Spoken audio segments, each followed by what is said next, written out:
We have multiple Jays free agency updates to go over today as a brand new report has dropped from a notable reporter revealing some very interesting insight as to what moves are coming next for the Toronto Blue Jays, and many Jays fans are fired up. We're going to break down those reports and discuss what this means going forward, as well as some other updates surrounding the Toronto Blue Jays free agency pursuit. Stay tuned for all that in this episode, but before we get into it, if you're part of the 70% who aren't subscribed to the channel, this is the place to be for daily Jays content, and make sure to hit that subscribe button. Your guys' support has been unbelievable. Thank you guys again. We're on the road to 16,000 subscribers. They're going to help us towards that goal. Make sure to hit that subscribe button. But ladies and gentlemen, obviously, I had a video earlier today on the Vladimir Guerrero Jr. situation. That situation is still hopefully going to come to a resolution soon. But in the meantime, we've had some new reports this afternoon surrounding the Blue Jays' plans. Now, we all know more moves are coming. They made the move for Santander, and that move was the first of many to come. More moves are on the way, according to all reports, whether that be Ben Nicholson-Smith, Shai Davidi, or more. However, a new report dropped, and it is focused on Pete Alonso, and we talked about Pete Alonso briefly, and we know that, a week or so ago, reports came out from Ken Rosenthal, John Heyman, all these different guys saying that the Mets and Pete Alonso are kind of in a weird spot. So Pete Alonso's free agency is reaching a critical juncture. Alonso's market is heating up with 3 teams, including the Jays, in on discussions, and if the Jays landed Alonso, they would still keep Vladdy. Now, this was a few days ago. This is, again, a pretty big report. It is from Ken Rosenthal linking the Jays to Pete Alonso, and that's when it kind of started, when the Mets and Pete Alonso were kind of in a weird spot. Now, since then, there's been some rumblings that the Mets might go after him and try to get him. However, more reports are coming out. Alonso is now very likely to end up elsewhere. This is another report from John Heyman. The Jays, who have had difficulty recruiting big-name players to Canada, they got Anthony Santander. But if the Jays sign Alonso, they compare him with Vladdy, flip-flopping between first and DH. So this is another interesting thing. Obviously, you would love to see Alonso in a Jays uniform, depending on if you think it would fit well. But here is, and again, this is from Hector Gomez from a few days ago as well, once again linking Pete Alonso to the Blue Jays. So this is 3 reporters linking Pete Alonso to the Jays, but this is what dropped, just a little bit ago. So we'll start right here.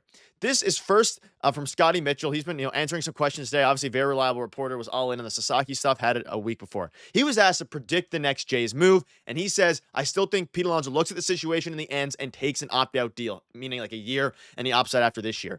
But the biggest thing here is there's multiple different reports surrounding, obviously, Pete Alonso. That's no secret. But the biggest one is from Mark Feinsand. And you can see here, the Jays have expressed interest in Pete Alonso and Jurickson Profar per Mark Feinsand. And Mark Feinsand, obviously a very notable reporter, a very reliable reporter. And this is the biggest thing. So we know that the Jays have, there's been rumblings. Again, the Jays have been linked to Pete Alonso. Like I showed you earlier, I just showed you multiple different sources, whether that be Hector Gomez, whether that be John Heyman. All these different teams are linking the Toronto Blue Jays to Pete Alonso. That is no doubt about that. But now you have another reporter, and even Shai Davidi came out and also linked him to Jurickson Profar yesterday, which I covered. But the Jays have expressed interest in Pete Alonso and Jurickson Profar per Mark Feinsand. When you have this many collective reporters from completely different angles, whether it's John Heyman with the New York media, whether it's Shai Davidi with Rogers, Mark Feinsand, all these MLB Network guys, there's obviously, room to be not excited, but cautiously optimistic. Now, I want you to leave a comment out of these 2 players, which one you'd prefer. Now, we covered Jurickson Profar yesterday. We'll continue to cover him as the reports escalate and as they start to heat up. But focusing on Pete Alonso for now, because we haven't had a video, fully discussing Pete Alonso, and I think that is a real possibility, especially after the Anthony Santander move. Now, again, they've expressed interest in Pete Alonso. We know that Andy Martino said a few days ago that the Mets have pivoted to Plan B post Alonso. They now consider it most likely outcome that Alonso will sign elsewhere after they added Jesse Winker. Now, there's been some reports since then saying, okay, the Mets may actually be still in on Pete Alonso. So there's probably still some competition between the Mets and the Blue Jays and whoever else is in. But when you think about if it would make sense, now positionally, that's the big question mark. And John Heyman gave a pretty good, summary here, basically saying, again, if they sign Alonso, they compare him with Vladdy, with Guerrero moving to original third base and or flip-flopping first and DH. And then Ken Rosenthal also came out and basically said, again, they're not going to trade Vladdy. So the Vladdy trade rumors, whatever, that can be put to rest. Especially, if you get Pete Alonso, you're not thinking, hey, you're going to trade Vladdy. Now, there is something to be said about getting Alonso and maybe, hedging your bets a little bit on the opportunity or the off chance that Vladdy leaves. That is something else that definitely has to be considered here and something that is, very possible. Now, as you look at Pete Alonso's stats, he's been an all-star 3 times in a row, coming off of a down year, which is unfortunate because he could have took an offer in last year's offseason. Before this last season, of course, the offseason, they could have took an offer over $100 million, right? So he's losing some money. And we see all these different contracts. He's always going to be hitting for power. Anthony Santander got a 6-year, $110 million contract at its max. Of course, you think about the deferred money. It really is more, a lot more friendly towards the team. But when you look at Pete Alonso, there's a reason he hasn't signed yet. He's a great player, but when you're looking at players like Pete Alonso, he's not a switch hitter. He's a right-handed bat who hits for a lot of his power to the opposite field. Clearly, teams around the league aren't valuing the peripherals and things like that at what Pete Alonso wants. He was offered a 3-year, $70 million deal by the Mets. That was reported. If the Jays are going to go bargain hunting, and at this point, if Pete Alonso, he's one of the last big free agents available, and we'll dive into a list here in a minute, but one of the last big hitting free agents available alongside Alex Bregman and Jurickson Profar, I guess. But as you look at what he could want, right?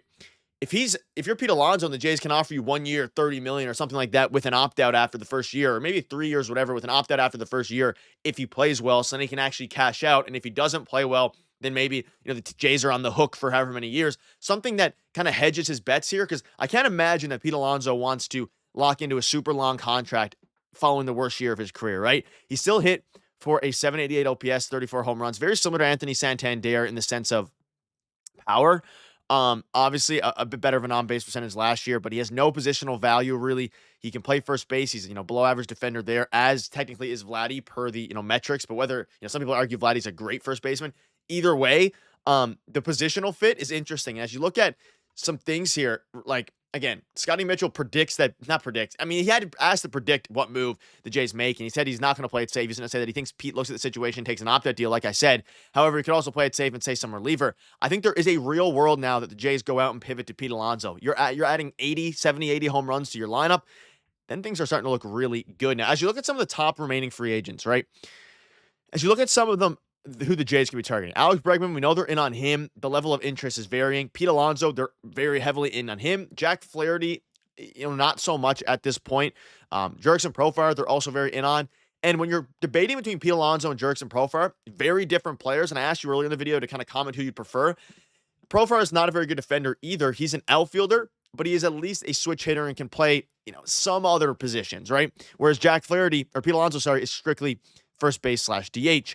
And we've heard them linked to Jose Quintana. I think that's still a very realistic possibility. There's some other bullpen arms, Carlos Estevez, Nick Pivetta, Max Scherzer, all these different guys. Of course, we'll have videos covering them.